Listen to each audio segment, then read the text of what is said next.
Which is better, the Google Pixel 7a or the Google Pixel 6a? Well, in this video, we're going to find out.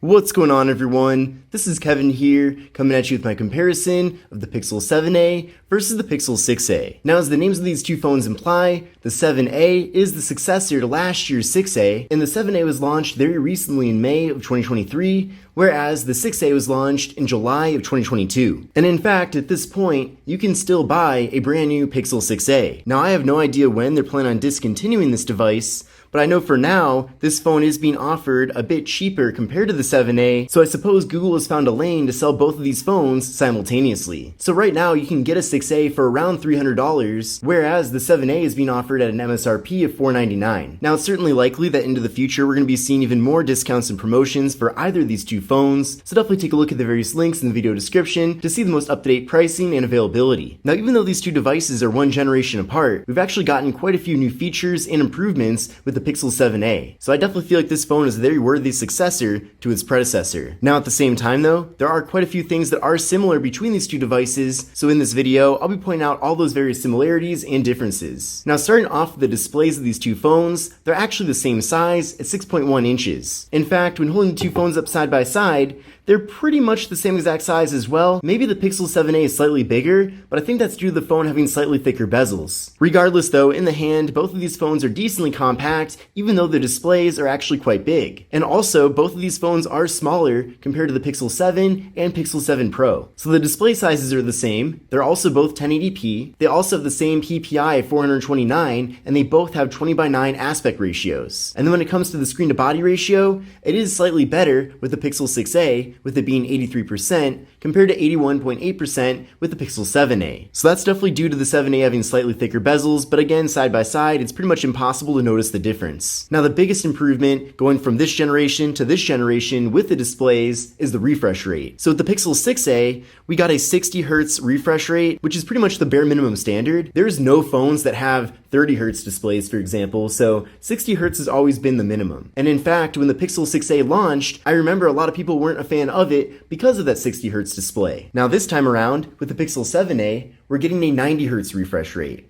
So everything's a lot smoother here, faster, so that's a nice improvement and definitely makes this phone feel a bit more premium, at least when you're kind of scrolling through the home screens here and navigating around the devices. But overall, both of these devices have excellent looking displays, that's for sure, especially since they're both OLED, and with that, we're getting really excellent viewing angles, and also the phones are super bright and colors are very accurate. Now, taking a look at the front-facing cameras in both phones, they are both situated in hole punches up above here, and then with the Pixel 7a, we're getting a 13 megapixel front-facing camera compared to an 8 megapixel front-facing camera with the 6a. Now, as far as the storage goes with these two phones, they both feature 128 gigabytes of storage and no microSD card expansion. So you are stuck with the amount of internal storage they give us, and at least with 128 gigs, that's quite a bit. I feel like for most people, that's more than enough. But if you are someone who currently has a phone with 128 gigs, and you find yourself actually being pretty close to filling that up, then you probably will want to get a bit more internal space, because since there is no microSD card expansion, you are stuck with what you get. Now, back to the topic of improvements from the previous generation to the current generation, we are gaining with the Pixel 7a wireless charging. So with the Pixel 6a, there was no wireless charging at all, which was definitely disappointing, and I am someone who does tend to use that feature quite a bit with any phone that does have it. So getting that with the Pixel 7a is really nice to see,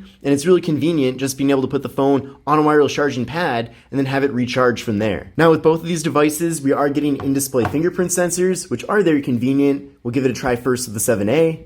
You can see it works very well, and then we'll give it a try with the 6a here, and it also works well too. I do feel like it is slightly faster though with the 7a in comparison, but it still works accurately with both devices. And then with the Pixel 7a, we do gain face unlock, whereas there is no face unlock with the Pixel 6a. Now, taking a look at the cameras in these two devices, there are some similarities and also some differences. Now, the first similarity, I suppose, are the camera bars. You can see both phones do kind of have this horizontal bar where the camera module is located. However, the appearance of it is different. It's a bit more raised up this time around, the Pixel 7a, and you can see that it does match the color of the device. So that is nice, and it kind of makes it look a lot more similar to the Pixel 7 and 7 Pro. But with both of these phones, we do have a standard camera and ultra wide angle camera. However, they do have different megapixel counts. So with the Pixel 7a, we have a 64 megapixel main camera, and we have a 13 megapixel ultra wide angle camera. And then with the Pixel 6a, we have a 12.2 megapixel main camera and a 12 megapixel ultra wide angle camera. So basically, with the main camera on the Pixel 7a, they've significantly increased the megapixel count. But heading over to the camera apps on both devices, the first thing I noticed here is that with the Pixel 7a, the ultra wide camera can actually get a bit wider. So on the Pixel 6a, it says 0.6, whereas it says 0.5 with the Pixel 7a. And basically what that means is that with the 7a, you can kind of crop out a little bit more and fit more in a single frame, whereas the ultra-wide camera on the 6a still works well and does get the job done for the most part, but it's not quite as effective as what we're getting with the 7a. So I do prefer that with the 7a. I feel like the 6a, the ultra-wide camera is almost a little too similar to the standard camera, whereas with the 7a, it is a pretty dramatic difference. But then from there on both phones, we can go to portrait mode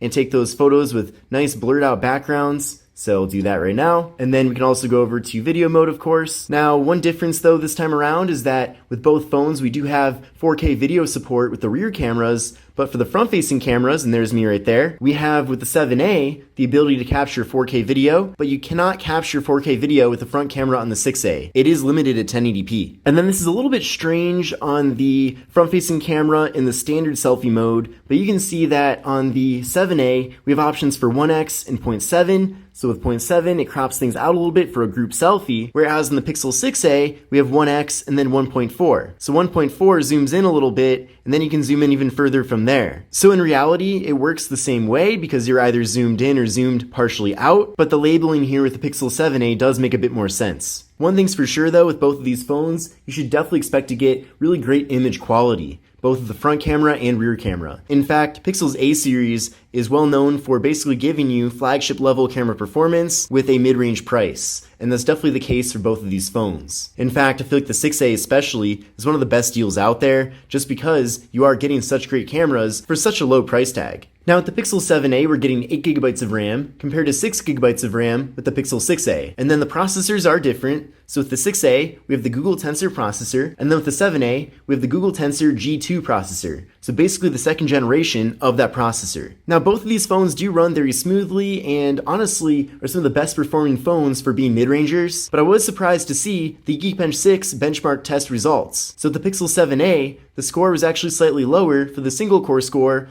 compared to the 6a. Now in reality, I would say both phones do perform pretty similarly. It's not like one's way faster than the other, but overall the G2 processor is more powerful than the regular Tensor processor. So I guess this just proves that sometimes the benchmark results don't always match the actual performance that you'll be getting with these phones. And then with these devices, we do have pretty similar batteries as far as capacity goes. We do have a slightly smaller battery though with the Pixel 7a at 4,385 milliamp hours compared to 4,410 milliamp hours with the Pixel 6a. And then both phones do support up to 18 watt fast charging. Another thing to keep in mind too is that with both phones we are getting NFC, so if you do like to make mobile contactless payments with tap and pay, you can do that with either of these two phones. But taking a closer look at the hardware of these devices, they are both made out of plastic on the back, glass in the front, and then metal on the sides. And even though the materials are technically the same, I do feel like the Pixel 7a does look and feel a bit more premium compared to the 6a. Now that's not saying that the 6a is cheap or feels cheap or looks cheap, it's just that the 7a looks especially premium. But take a look at the left side of both devices,